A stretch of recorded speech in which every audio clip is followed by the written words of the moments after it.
Arkadaşlar bu videoda sizlere emir tiplerinden bahsetmek istiyorum. Bakın spot piyasasındaki emir tipleri. Spot ve marjinde ikisinin de emir tipleri aynı. Limit, piyasa, stop limit ve hoca şeklinde. Vadeli işlemlerde bu değişiyor. Yani daha fazla farklıları var. Takip eden zarar vesaire. Bunlara vadeli işlemler kısmında değineceğim. Şimdi limit emriyle başlayalım. Arkadaşlar limit emrinde şuradaki yazıyı silersek zaten bütün emir tiplerinde altlarında buralara ne gelmesi gerektiğini belirtmiş. Mesela buradan sırayla başlayalım. Burada limit emrini seçtiğimizde 3 tane bölüm çıkıyor. Fiyat, miktar ve toplam kısmına. Çok kolay bunlar arkadaşlar. Fiyat kısmına almak istediğimiz ürünün fiyatını ya da satmak istediğimiz ürünün fiyatını kendimiz yazıyoruz. İstersek de mesela şu anda burası emir defteri biliyorsunuz. Almak isteyenler alt kısma, satmak isteyenler de üst kısımda listeleniyor. İşte şuradan almak istediğim için şuradakilerden birini tıkladığımda otomatik olarak yazacaktır buraya. İşte bunu şöyle de yapabiliriz. Direkt küsuratsız da yazabilir. Bu şekilde ayarlayabilirsiniz arkadaşlar. Ama ben buraya kendim belirlemek istiyorum. Şimdi önemli olan kısım neydi? Benim alt kısımda işlem yapabilmek için bakiyemin burada gözükmesi lazım. Bakıyorum USDT TL paritesindeyim. Elimde Türk lirası yok. Sat kısmına geldiğimde elimde 80 USDT bakiye gözüküyor. Yani benim burada işlem yapmam lazım. Şimdi tekrardan buradaki parayı silelim. İlk başta satmadan önce güncel fiyatını görmemiz lazım değil mi ilk başta? Bakıyorum USDT TL paritesinde 1 dolar 8.35 TL'ymiş şu anda. Bunun küsuratlarına bakalım. 8.350 TL'ymiş. Tamam. Yani ben satmak istiyorum diyelim. Şu anda bu fiyattan satmak istemiyorum. Diyorum ki dolar 9 TL olduğunda satmak isteyeceğim ben. Onun için buraya 9 fiyatımı yazdım. Alt kısma da ne kadarlık satış yapmak istediğimi belirleyeceğim. Bende ne kadar varmış? 80 USDT. Yani ben bunun %50'sini yani 40 dolarını satabilirim. Bunu bu şekilde de yapabilirsiniz ya da şurada altta yüzdelik kısımlar var arkadaşlar. %25'e basarsam 80 doların %25'ini buraya koydu. %100'e basarsam buradaki tüm bakiyemi buraya ekledi. 50'ye basarsam da yarısını buraya koymuş oldu. Buradan pratik olarak bakiyenizin yüzdelik kısımlarını koyabilirsiniz. Hemen burayı yazdığımda bakın ben buraya bir şey yazdığımda hemen altta bir değer çıkıyor. Bu TL karşılığı. Tabii ki şuradan bakabilirsiniz. İşte bunu siliyorum. Toplam TR'ye yazıyor. Burada ne karşılığı olduğunu yazar. Şu anda bu paritedeyim. Buraya onu yazdığımda otomatik karşılığı burada çıkıyor. Bunun da hesaplaması çok kolay zaten. Mesela 9 kere 50 450 TL yapıyor zaten. Mantığı bu şekilde. İsterseniz dediğim gibi bakiyenizin miktarını şuraya yazabilirsiniz. Zaten nereye ne yazacağınız altında yazıyor. Ben dolarlık miktar yazacaksam USDT kısmına yazabilirim. 20 yazdığımda 180 çıktı. Ya da ben 180 TL'lik satış yapacağım dediğimde otomatik olarak zaten buraya eklemiş oluyor arkadaşlar. Bu şekilde yapabilirsiniz. Ama mantıklı olan tabii ki nedir? Tabii bazı durumlarda mesela 1000 TL ben para lazım bana. Otomatik olarak buraya gelip 1000 TL yazarsam ne kadar USDT'ye denk geldiği burada çıkar. Bu şekilde de yapabilirsiniz. Ama genelde bakiyeniz neyse onu yazmanız daha mantıklı. Mesela az önce dediğim gibi ben 1000 TL'lik satış yapmak istiyorum. Buraya 1000 yazıyorum. Diyor ki 111 dolar bakiye lazım. Bende 80 dolar var. Satışım gerçekleşmez. İsterseniz de tıklayalım. Gördüğünüz gibi yetersiz bakiye hatası verdi. Limit emrinden bir örnek verelim hemen. Şurayı bir büyüteyim arkadaşlar ben. Satış kısmını. Çünkü ben satış kısmında işlem yapacağım. Şimdi 9 dolardan koymak istedim ben. Ne kadar koyalım? 35 dolarlık bir satış yapalım. Burada 315 TL'ye denk geliyormuş. Bunu tıkladığımda bakın. Hiçbir onay istemedi benden. Bunu tekrar iptal edeyim. Yine 35'e tıklayayım. Bakın şurada sağ üstte bir işaret var. Buna tıkladığınızda tercihler kısmına gelin. Şurada emir onayı yazıyor arkadaşlar. Buna tıkladığınızda bakın piyasa emri emir onayı, stop limit emir onayı ve limit emri emir onayı var. Bunları aktif edelim. Aktif ettiğinizde şu şekilde olacak. Tabi bu sizin işinize çok yarayabilir, hiç de yarayamayabilir. Bu anlık duruma göre değişir. Acilen bir şeyi almak istiyorsanız zaten bunu piyasa emrinden işlem yaparsınız normalde de. Mesela limit emrinde de böyle sıkıntılar olabiliyor. Şimdi 9'dan alım yapmak istemiştik. 35 dolarlık. Sat kısmına tıkladığımda bu sefer karşıma bir emir onayı çıktı. Burası bilgilendirme ekranı. Diyor ki satış kısmından satış limit emrinden işlem yapacaksınız. Fiyatınız 9 dolar belirlemişsiniz ve 35 dolarlık bir satış yapacaksınız. Kabul ediyor musunuz? Onaylıyorum. Aşağıda emrim gözüktü arkadaşlar. Yani burası açık emirler. Şimdi şundan bahsedeyim sizlere. Siz limit emri kullandığınızda emriniz gerçekleşene kadar borsaya bir komisyon ücreti ödemiyorsunuz. Yani şu anda emrin burada listelendi emir defterinde gördüğünüz gibi. Ama bu emir daha işlenmedi. Beklemede sadece. Yani kimse tarafından daha alınmadı bu. Bundan dolayı da borsaya komisyon ücreti ödemiyorsunuz. Yani bunu istediğiniz zaman arkadaşlar şu şekilde iptal edebilirsiniz. Komisyonsuz bir şekilde. Tekrardan yapalım bakın. 8 204 8 204 584. Tekrardan koyalım. İptal ediyorum. 8.204 584. Gördüğünüz gibi kuruşu kuruşuna bakiyem geri geldi. Hiçbir şekilde komisyon ücreti ödemedim. Şimdi arkadaşlar şundan bahsedeyim sizlere. Şimdi biz limit emrinde bir emir verdiğimizde ne oldu? Şuradaki emir defterinde listelendi değil mi? Çünkü biz bir fiyat belirledik ve Binance borsasında bu fiyattan bir piyasa oluşturmuş olduk. Bundan dolayı da borsa bizi ödüllendirmek adına komisyon ücretlerinde diğer türe göre yarı yarıya daha az bir komisyon ücreti ödüyoruz. Ana mantığı nedir arkadaşlar? Siz limit emri kullandığınızda bir fiyat oluşturuyorsunuz. Yani satmak istediğinizde de almak istediğiniz bir fiyatı oluşturuyorsunuz. Ve bu emir defterinde listeleniyor. Yani siz emir defterinde bir piyasa oluşturmuş oluyorsunuz. Buna İngilizce'de maker deniyor arkadaşlar. Maker ve taker diye iki olgu var. Maker dediğim gibi fiyatını kendi belirleyip Binance'de bir piyasa oluşturan kişi. Taker ise fiyatını kendi belirlemeyip direkt anında alım satım yapan kişi. Buna da taker piyasa alıcı deniyor. Yani anlamı da şu: piyasa oluşturanlardan otomatikman alım yapıyor ve Binance borsasındaki bu piyasa dengesini bozuyor arkadaşlar. Bundan dolayı da komisyon ücretleri 2 kat fazla oluyor. Umarım kafanızı karıştırmamışımdır burada. Bakın piyasa emrinden bahsedeyim sizlere. Piyasa emri tıkladığınızda burada bir fiyat belirleyemiyorsunuz. Ne demiştim ben? Güncel fiyat burası arkadaşlar. Yani şu anda 1 USDT 8.357 TL'ye denk geliyormuş, tamam mı? Yani 8 lira 35 kuruşa denk geliyormuş. Burada tutar ve toplam kısmı var. Burada dilediğinizi girebilirsiniz. Zaten hangi türde girmeniz gerektiği altında belirtilmiş. Bende USDT var. Buraya yazıyorum. Mesela 20 USDT'lik bir satış yapmak istiyorum arkadaşlar. Sat kısmına bastığımda bana uyarı verdi. İstersen bu uyarıyı dediğim gibi oradan kapatabilirim. Diyor satış piyasasından yapacaksın diyor. Satış yapacaksın, piyasadan yapacaksınız arkadaşlar diyor. Emir türü piyasa emri ve miktar 20 USDT. Onayladığımda bakiyem otomatik düştü gördüğünüz gibi ve tam 20 USDT gitti ve burada bir şey gözükmedi. Çünkü anında gerçekleşti. Bakın al kısmına geldiğimde burada bakiyem gözüktü arkadaşlar artık. Türk lirasına dönüşmüş oldu. Şimdi bunu nasıl yaptı? Buradaki 20 USDT'lik ben bir emir verdim ya. Verdiğim gibi arkadaşlar benim beklememem adına şurada ilk isteyen arkadaşa sattı. Ben al kısmında işlem yapacak olsaydım da şu yukarıdaki ilk satmak isteyen arkadaştan alacaktım. Bunu hemen size canlı olarak göstereyim arkadaşlar. Bakın ben şu anda al kısmından işlem yapıyorum ve bakiyemin hepsini koydum buraya. Yukarıdaki 359, aşağıdaki 358. Şuradaki ilk başta şeyi bir kapatayım beklememek adına. Emir onayını piyasa emrinde kapatıyorum. Bakın yukarıdaki 360, aşağıdaki 359. Direkt ben koydum. Şimdi al kısmında yaptığım için 360'tan almış olmam lazım. Şurada geçmiş kısmı var. Buna tıklarsanız emir geçmişi, açık emirler ve alım satım geçmişi burasını görebilirsiniz. Ben hemen alım satım geçmişini tıklıyorum. Bakın USDT al kısmından işlem yapmışım arkadaşlar. 8.36'dan almışım gördüğünüz gibi. Geri geliyorum hemen. 8.36 yani 360 yukarıdaydı. Şimdi sat kısmına gelelim. Buradan yine bir işlem yapalım. Mesela bakiyemin yarısını satayım ben burada. Aşağıda ne var? 360, yukarıda 361 var. Şimdi sat kısmından işlem yaptığım için kime satacağım? Almak isteyen birine satacağım. Hemen yeşillere satacağım yani. Ters rengi olarak da düşünebilirsiniz. Şu anda 360 sattım. 360'tan satmış olması lazım. Geliyorum buraya. Alım satım geçmişine. Gördüğünüz gibi 8.36 yani 360'a sattım.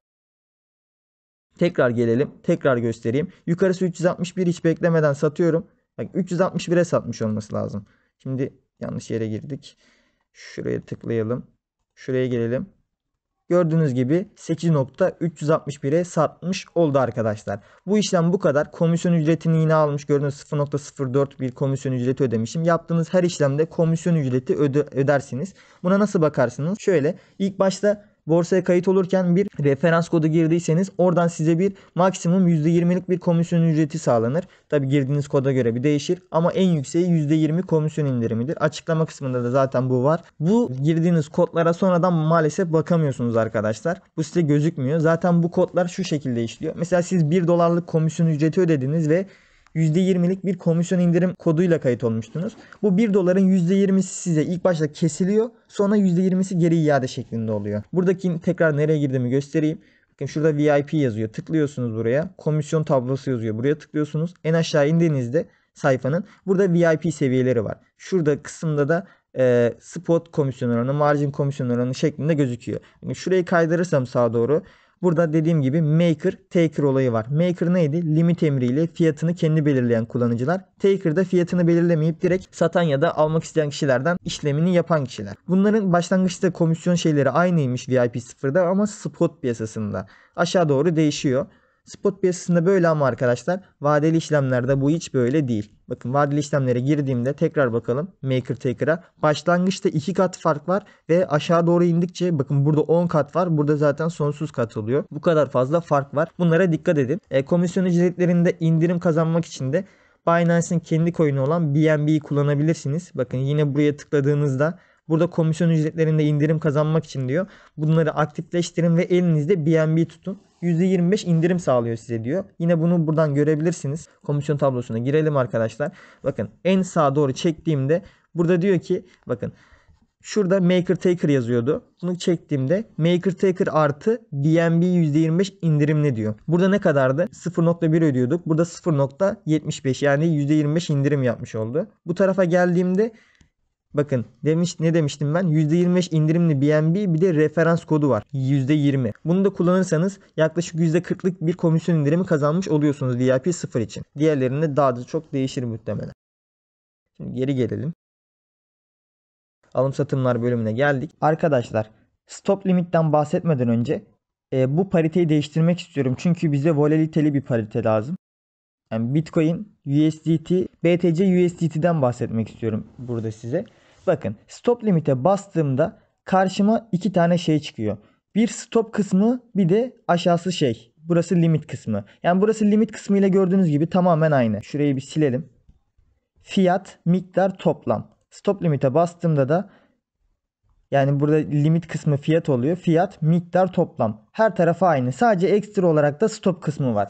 Şimdi stop limit ikiye ayrılıyor. Bir stop kısmı bir de limit kısmı. Limit kısmı nasıldı arkadaşlar? Buraya almak istediğimiz miktar fiyatı yazıyorduk. Ne kadardı mesela şu anda? Bitcoin ne kadarmış? 58.000, hatta şunu şöyle bir yuvarlayalım. 58.374 dolarmış değil mi şu anda? Ne yazacağım ben buraya? Almak istiyorum. 58.000 dolara düşünce al diyorum. Tamam mı? Pardon, buraya yazdım. Şuraya yazacağız. 58.000 dolara düşünce al diyorum buradan. Miktar kısmı neydi? Ne kadar almak istiyordum mesela? Miktar 0.001 BTC yazabilirim. Yine istersen buraya 50 dolarlık Bitcoin al diyebilirim. Bu şekilde bir emir verebiliyorduk değil mi limit emrinde? Burada ekstra olarak bize stop kısmı var arkadaşlar. Stop bildiğiniz anlamda dur anlamına gelmiyor burada. Burada tetikleme anlamına geliyor. Bakın biz limit emrinden tekrar bir emir verelim hemen. Mesela şu anda ne diyelim? 55.000 dolardan emir verelim. 55.000 dolardan 0.01 BTC fazla oldu. 50 dolarlık bir emir verelim. Al kısmına tıkladığımda onaylıyorum. Ne çıktı arkadaşlar? Diyor ki bana aşağıda emrin beklemede, Bitcoin 55.000 dolara gelince birine satacağız bunu diyor. Değil mi? Şu anda emir defterinde listelendi. Şu anda herhangi bir yerde listeli arkadaşlar. Şunu şöyle büyütebilir miyim? Mesela bak 57.900 yapalım şunu. Şunu görmenizi istiyorum. 57.900 yapalım ve şuraya 50 yapalım. Onayla dediğimde bakın 57.900 da benim burada listelendi arkadaşlar. Şimdi bunu kapatıyorum. Tamam mı? Bunu kapattım. Stop limit'e tıkladığımda burada stop kısmı var. Bu stop tetikleme kısmı. Ben şimdi buraya diyorum ki Bitcoin eğer 58.000 yapalım. 58.000 dolara düşerse 57.800 dolardan benim emrimi gerçekleştir. Şimdi 50 dolarlık koydum. Buna tıklarsam ne olacak? Yine burada benden bir onay istiyor. Bakın zaten burada yazmış. Eğer son fiyat diyor 58.000 doların altına düşerse 57.800 dolardan senin emrini koyacağız diyor. Onayladım. Bakın 57.800'den yine koydum ama gördüğünüz gibi artık burada bir işaret yok. Tekrardan şurayı büyüteyim arkadaşlar alım kısmına. Bakın 57.800'den koydum.